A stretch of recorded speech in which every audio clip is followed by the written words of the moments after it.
Bharat world cup T20ના ફાઇનલ્સમાં પહોંચ્યું એના પછી તમે ને મેં બધાએ ફાઇનલ્સની ટિકિટ માટે આમ તેમ સેટિંગ કર્યા, મેળ ના પડ્યું એટલે ઘરે જ ટીવીમાં આપણે મેચ જોઈ. થોડું આપણને દુઃખ થયું, મેચ જીત્યા એની ખુશીમાં આપણે બધું ભૂલી ગયા.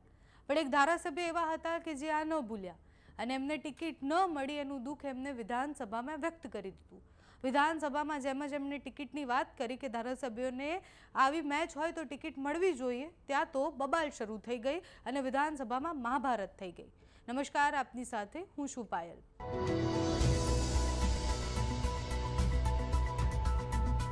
બજેટ સત્રના 12મા દિવસે રમતગમત વિભાગની માંગણીઓ પર ચર્ચા થવાની હતી. ધરમપુરના ભાજપના ધારાસભ્ય અરવિંદ પટેલે કહ્યું કે ફાઇનલ મેચ જોવા માટે અમને ટિકિટ મળી નહીં. મેં રાજ્ય કક્ષાના રમતગમતના મંત્રીને પણ ફોન કર્યો હતો, પણ એ પણ ટિકિટનો કંઈ મેળ ન કરી શક્યા. પરંતુ આવી કોઈ મેચ હોય તો કંઈક ટિકિટની વ્યવસ્થા થાય એવું કરવું જોઈએ. એના પછી વિપક્ષના નેતાઓ હસ્યા. પછી પ્રવક્તા મંત્રી જીતુ વાઘાણીએ કહ્યું કે આવનારા સમયમાં આવી કોઈ મેચ હશે તો સભ્યોને મેચ નિહાળવા મળે તેવા પ્રયાસો કરીશું. આ મુદ્દે વિવાદની શરૂઆત થઈ ગઈ. ધારાસભ્યએ કહ્યું કે માત્ર રમૂજી અંદાજમાં હું આ કહેતો હતો. એટલે જેમ જ સત્રમાં બ્રેક પડ્યો એના પછી એક ધારાસભ્ય આવ્યા બોલવા માટે અને પોતાનું ભાષણ આપ્યું એટલે ટીવી મીડિયા સામે આવ્યા ત્યારે એમણે એવું કહ્યું કે હું તો રમૂજ અંદાજમાં કહેતો હતો. ટિકિટ પ્રથા જે ઓનલાઈન છે એના કારણે ઘણી મુશ્કેલ પડતી હતી એવો મારો અર્થ હતો કહેવાનો.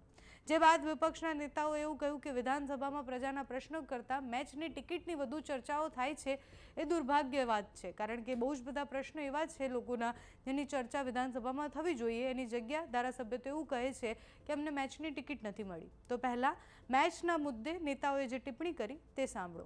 એ એક રમતની એક રમૂજ વાત હતી. માન્ય અધ્યક્ષશ્રી સાથે અમે જે મારે ખેલદિલીપૂર્વક રજૂઆત કરી કે ભારત ન્યૂઝીલેન્ડની મેચ હતી એ ઓનલાઈન ટિકિટ પ્રથા હતી અને છેલ્લી ઘડીએ મારે જ્યારે મારા વિસ્તારમાંથી આવવાનું આગલા દિવસે આવી જવાનું હોય તો મને એવું કે ભારત ન્યૂઝીલેન્ડની મેચ જોવા જાઉં તો મેં મારા રમતગમત વિભાગના મંત્રી શ્રી જયરામભાઈ ગામિતને કીધું કે મારી 2 ટિકિટની વ્યવસ્થા કરો, પણ એ મારી પાસે નહીં હોય. અને આજે એક વસ્તુ છે કે આ કેટલું પારદર્શક છે કે એમાં ઓનલાઈન કરીને આજે ધારાસભ્ય જેવા અમારા ભાજપના ધારાસભ્ય હોય એવા લોકોને પણ ટિકિટ ન મળે. આજે બહુ મારે તો દુઃખ સાથે કહેવું પડે છે કે કરોડો રૂપિયાના ખર્ચે આ વિધાનસભા ભવન ચાલે છે. કરોડો રૂપિયાના પગાર, કરોડો રૂપિયાના ખર્ચાઓ એટલા માટે પબ્લિક કરે છે કે પબ્લિકના વિષય ઉપર કોઈ વાત થાય.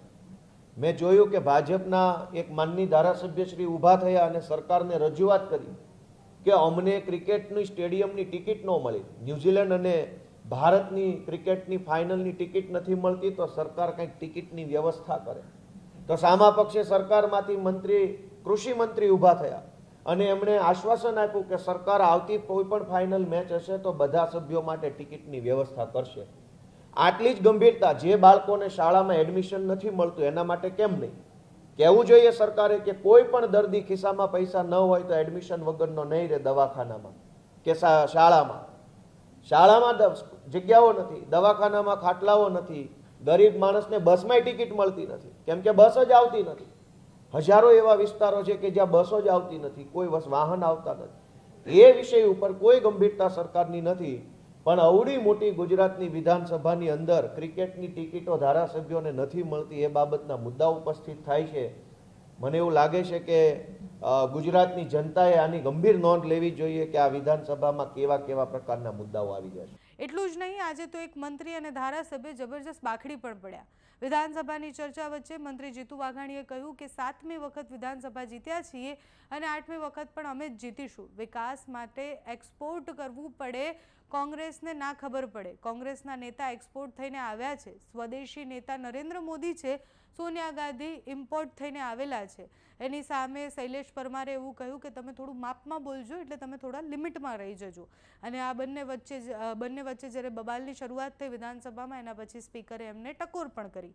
જોકે આજે વિધાનસભામાં કોંગ્રેસ પર ખૂબ પ્રહારો થયા. આજે કોંગ્રેસ પર પ્રહાર કરવાનો દિવસ હોય એવું લાગ્યું, કારણ કે વિધાનસભામાં જૂના કોંગ્રેસી નેતા અર્જુન મોઢવાડિયા જ્યારે બોલવા માટે ઊભા થયા ત્યારે વાત કરી રહ્યા હતા ત્યારે એમણે એવું કહ્યું કે કોંગ્રેસના નેતાઓ હજી લગ્નના ઘોડા અને રેસના ઘોડાની પાછળ પડ્યા છે. રાહુલ ગાંધી રિવરફ્રન્ટ તેઓ કહેતા કહેતા હતા કે અમારા નેતાઓને એ પારખવાની શક્તિ નથી કે કયા રેસના ઘોડા છે ને કયા લગ્નના ઘોડા, પણ કોંગ્રેસે ધ્યાન રાખવું જોઈએ કે રેસના અને લગ્નના ઘોડા નહીં, તમારા ઘોડાના જે અસવાર છે એ જ ખોટા છે, એ જ નબળા છે. એટલે વિપક્ષ ઉપર બહુ જ બધા પ્રહારો આજના દિવસમાં થયા છે. T20ની મેચની ટિકિટ પર પણ બબાલ થઈ છે. વિધાનસભામાં ઓવરઓલ આજે જે પણ ચર્ચાઓ થઈ છે એમાં વિપક્ષ પર પ્રહાર અને T20ની ચર્ચા સિવાય મુદ્દાઓસર કઈ વાત થઈ એ બહુ મોટો પ્રશ્ન છે. વિધાનસભાની કાર્યવાહી આપણે જ્યારે જોઈએ સવાલ જવાબ ત્યારે આપણને ખબર પડે કે ધારાસભ્ય આપણે આપણા વિસ્તારના પ્રશ્ન સાથે ધારાસભ્ય ઊભું થવું જોઈએ, તો એ ધારાસભ્ય તો આપણા વિસ્તારના કોઈ પ્રશ્ન પૂછી જ નથી રહ્યા. તમારું આ વિષય પર શું માનવું છે અમને કમેન્ટ્સમાં જણાવજો. અત્યારે આ વિડીયોમાં બસ આટલું. જો તમે અમને યુટ્યુબ પર જોઈ રહ્યા હોય તો સબસ્ક્રાઇબ કરજો, ફેસબુક પર જોઈ રહ્યા હોય તો ફોલો કરજો, અમારા વિડીયોને લાઇક અને શેર કરજો.